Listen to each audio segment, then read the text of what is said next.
Scooby and Phil back with you. Do call it a comeback. Philly was 0-18 all-time when down 3-1 in a series. Game 7 in Boston. No Jason Tatum. Surprise. Here's Tyrese Maxey Thursday on these matchups going into Game 7. Sometimes it's not about the X's and O's. It's about the Jims and the Joes. Like, who you have on your team. Our Jims and Joes got to be better than theirs. You know what I mean? It's going to be a dogfight. It's going to be extremely difficult. Every single second going to be a roller coaster ride.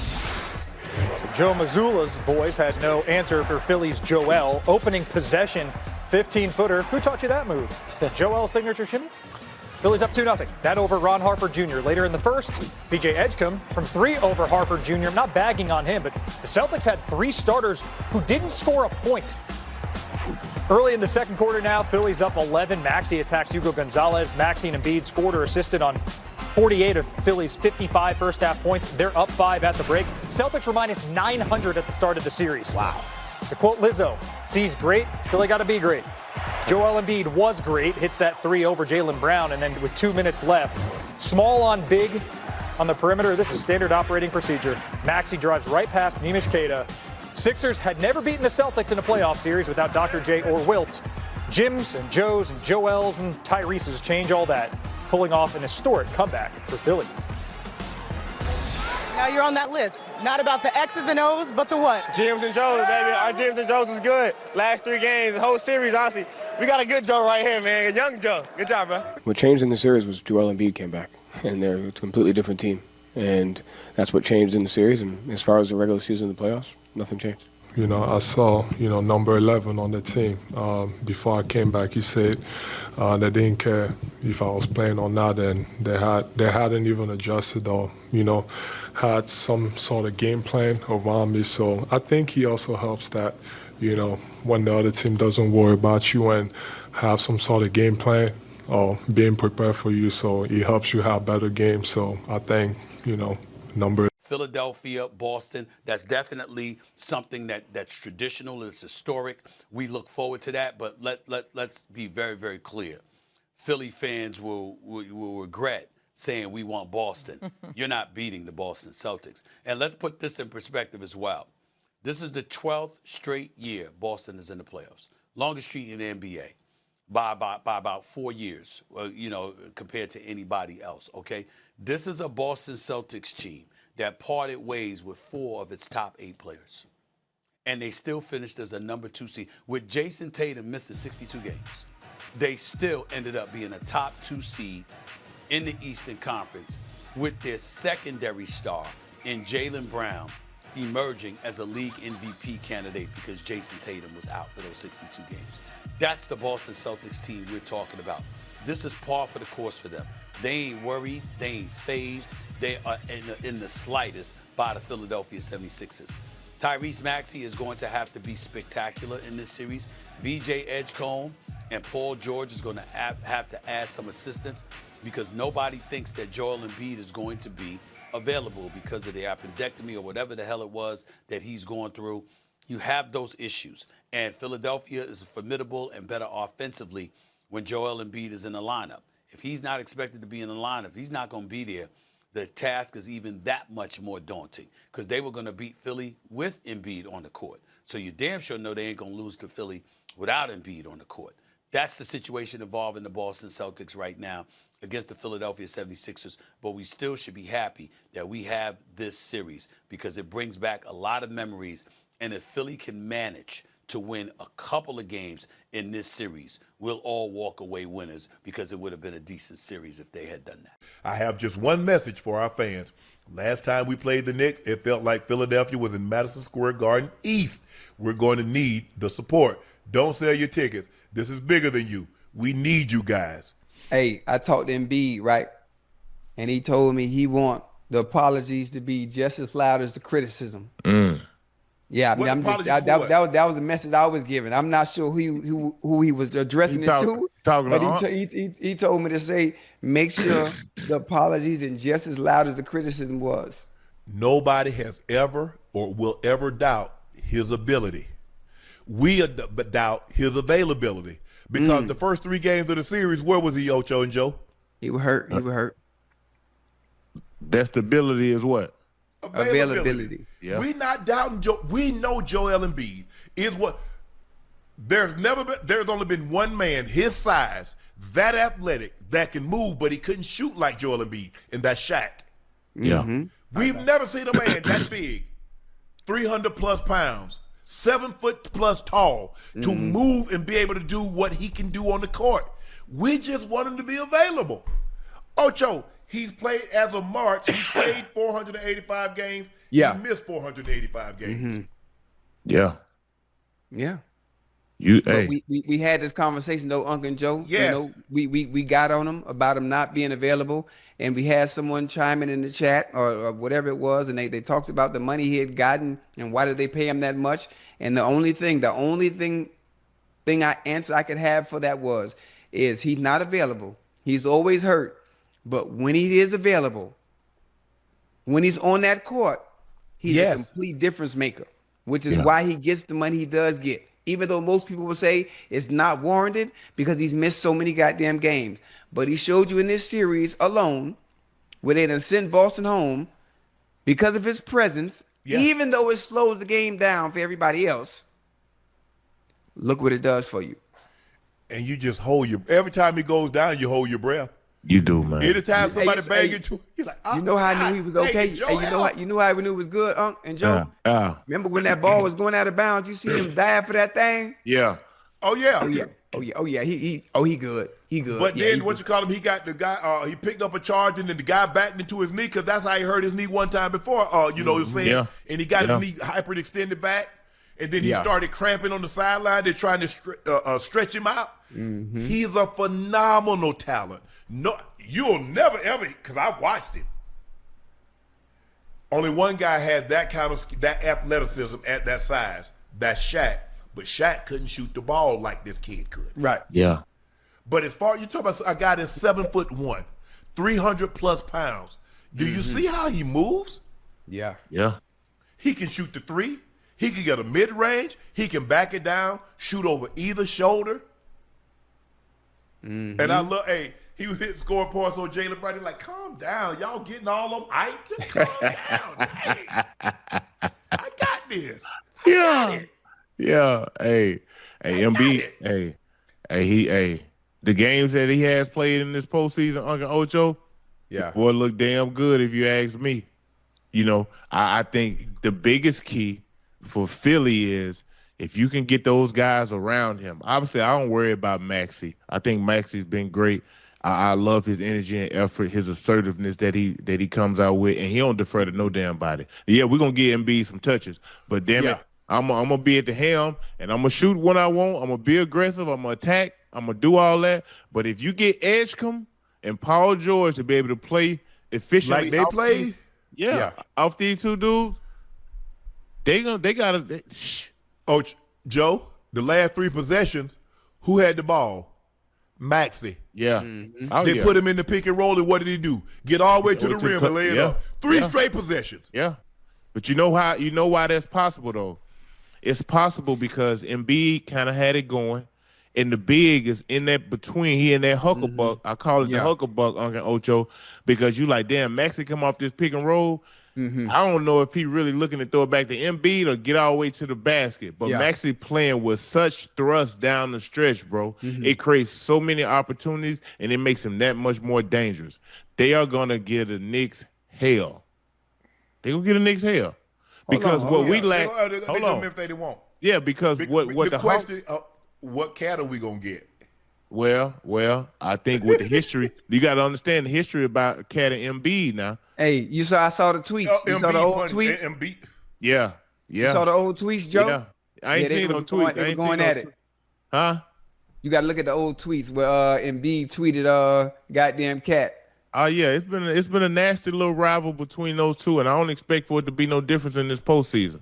Yes, sir. Yeah. When you look at it, what we lack, meaning the Hawks, we didn't have no girth. We couldn't really. It was tough for us to deal with Robinson and Cat.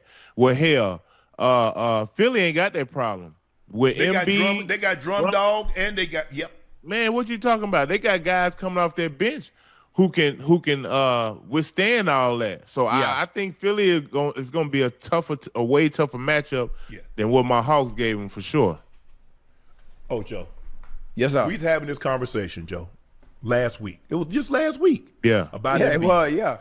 I said, you said you try. I said, yeah, I would. I said, because I can't trust his availability. I never said he couldn't play. I said, he's an MVP. He's gotten 70 points. I said, but to invest that kind of money in a guy that I'm not even really getting him 50% of the time. See what the way people look at it, if you say something negative about a person, anything that he or she has ever done, you try to discount it. Yeah. That was the issue that me and my co-host had with Tom Brady. Tom Brady didn't play well. Are you trying to say he didn't win 7 Super Bowls? Are you saying he didn't throw for 80,000 yards? Are you saying he didn't throw for 600? No, that's not what I said. Two things can be true. Yes. Yeah. Tom Brady can play bad and still been a great player, but this ain't a lifetime achievement award. If you got to go all the way back to 2011 when he played those games against the Mavericks to find LeBron James not playing well in a playoff game. Two things can be true. Joel Embiid is a phenomenal talent, but the majority of the time he's unavailable. Yeah. It's hard to win and build a championship contending team when your best player is unavailable. That's understandable. You understood. Joe understood exactly. But capping, what did I cap about? Has Joel Embiid missed 485 games as of March? Yes. Yeah. Has he played 485 games since March? List the injuries in which he's actually missed games and missed in playoffs. Right. Or he's been limited in the playoffs. Was that last year, Joe? Where he was dragging that leg, and if he had been healthy, they might have won the series. Yeah, I think it was. Yeah. He got that big old Dunjoy on. It's damn near like a cast. He's dragging his leg and still giving you 30. Yeah. He's dealt with injuries since he came into the league, man. Yeah. And you know what? As a matter of fact, hold on. Yeah, that was 2024. Yeah, yes. Because my question was, I was like, guys, why is he going to play into the Olympics when he was hurt in the playoffs? Yeah. Why not get healthy? Yeah. And then guess what? He limped into the season. Yeah. He barely played in the Olympics here. Yes. Hey, I think they thought that, having to deal with Jokic, having to deal with Wemby, having to deal with Gobert. We got AD, but we need another American big. Now, obviously, he's Cameroonian, but he's here. American citizen. And so, he got his papers and everything. So that's what they felt they had to.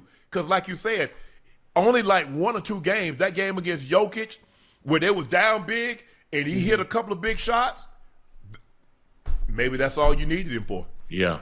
Yeah. That's all you needed him for. Yeah. But guys, 2 things can be true. You can say Luka don't play a lick of defense, but is he not one hell of a ball player offensively? So you try to say because Luka is not that good, is awful on defense. He's a terrible basketball player. Nah. 2 things can be true. And I know Embiid reminded a lot of people. I know he missed a lot of time. A lot of people had a lot of things to say about him because of his absences, due to unfortunate circumstances that are out of his control. Out of his control. Now maybe there's some things he can do personally to prevent some of these injuries, but it's been something that started. When he came in the NBA, he came in hurt. But when he is healthy, I don't even think he's ever been healthy. I'm talking about fully healthy. I'm talking about 100%. I don't think he healthy now. He won the MVP. I think he played 68, 70 games. He was special that year. That might have been the most games that he played, but you got to realize, guys, he limped. He came into the league and ended up having to have back surgery. Yeah. You got to realize how big of a man that is. People, they list him at 285. If Joel Embiid is 285, I'm 165. You think he every bit of 3? 3 and some Do change. I? Yeah. I'm 255. Y'all saw me. Yeah. So y'all think Joel Embiid is only 30 pounds heavier than me. I'm 6'2". Joel Embiid is 7'1", 7'2", and y'all think Joel Embiid is only 30 pounds heavier than me. They say LeBron James is 260. So you believe that Joel Embiid is only 25 pounds heavier than LeBron, Joe? Hell no. Damn, me and Unc weigh the same amount. So you, in other words, so you saying Joel Embiid is only 30 pounds heavier than you? Nah. Okay. Damn. Hey. Joe, we got to get that weight down there, Joe. I'm going to get on down. I'm going to get down to 245 there. You trying to get, see, I the lowest I'm going to get Unc is about, I played at 240. So I'm like 252, 53 right now. Yeah. Yeah, I played at 240. I probably need to get back to about 245. Yeah, you might. Well, I played at 228. Did you? Hey, but two ways I can get to 228 again. Yeah. And I don't want either one of them, crack or AIDS. Hey, Joe, you might want to get down to about 220, boy. For why? Huh? For what? Why? You talking about Joe? Yeah. Shit, how the hell how you gonna stay in front of me at 230 or any of that? Joe said that reach. I ain't. Hey, I'm talking about hooping. I ain't talking about. Oh, you talking about hoop? Oh, Joe, you talking about hooping. He finna cross you up. Unc, he too heavy. The man can't walk and chew bubble gum, bro. You think man? Come on, man. Hey, Joe, listen. Joe, all that weight ain't gonna help you, Joe. You're gonna be too slow. I'm telling you now. I'm as a friend. Ocho. As a friend. Ocho. Hey, Joe, as an elite athlete. Ocho. With the best footwork of all time in any sport. But Joe, you didn't have the ball in your hand when you was doing that. Huh? You didn't have the ball in your hand when you was running around. I'm a dribble past that nigga. And that's what he can't. He think cause he got quick feet. Them damn quick feet ain't gonna be worth a damn if he can't dribble the ball and let that ball keep it. Man, please. Joe, you done seen me dribble, man. I ain't no different than Kyrie. You done seen my toolbox. Don't do that. Don't do that, Joe. My God. Hey, Joe, for real. Hey, Joe, you need to stop disrespecting me, boy. I'm telling you, your head gonna look. Hey, Ocho, when you finish with him, Ocho, I would take him out to the 3-point line. Hey. Drop my 5 of them in a row and keep my ball. Hey, once again, I got to make you guys a believer. But guess what? I don't mind doing it, fellas. I really don't mind it. I hope so. I really don't mind it. I hope so. That Louis Vuitton ball that Unc got, hey, Unc, in advance, thank you, okay? In advance, thank you. I'm going to take that off your hand. You don't know what to do with that. I got you. Don't worry about it, partner. Hey, I done put it up. I put it up against Steph, Clay, and Dame. But since they didn't take me up on it, you want to take me up on it? Come get it. Boy, hey, look, I ain't got no problem shooting your eyes out. Oh, yeah. Nice little Louis Vuitton ball, too. Hey, you know what? A handful of these. I got one. Hey, boy, I knew old Uncle Ocho, boy, y'all was sweet as cotton candy. I already knew it. I know. Hey, you think so? Yeah, you think so? Hey, so you thought you gonna cut this an easy win for you, huh? Oh yeah, easy win. But I was gonna be cool and act like we were having it out. It was a big deal. It was Uncle. Hey Joe, just between you and I, yeah. I still got the school record at my high school. I dropped 52 in a game. Did you? Yeah. Oh, okay. All right. I averaged 30 my senior year, Joe. I'm just throwing that out there. I know that was a long time ago. I got my 40 year coming up in June. 40 years since I left Glenville High. Yeah. But the record was still intact. Yeah. I got the high school record and I got the JV record. I dropped 39 on the JV game.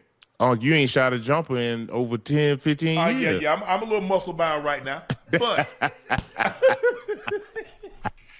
hey, look. But I think out of 5 shots, if you playing me, if we shooting best, you can't miss. That's what I'm trying to tell you. One miss will cost you. That's what I'm trying to tell you, partner. Man, please. One miss will cost you. Man, please what? Man, please what? You want me to jump on your ass too?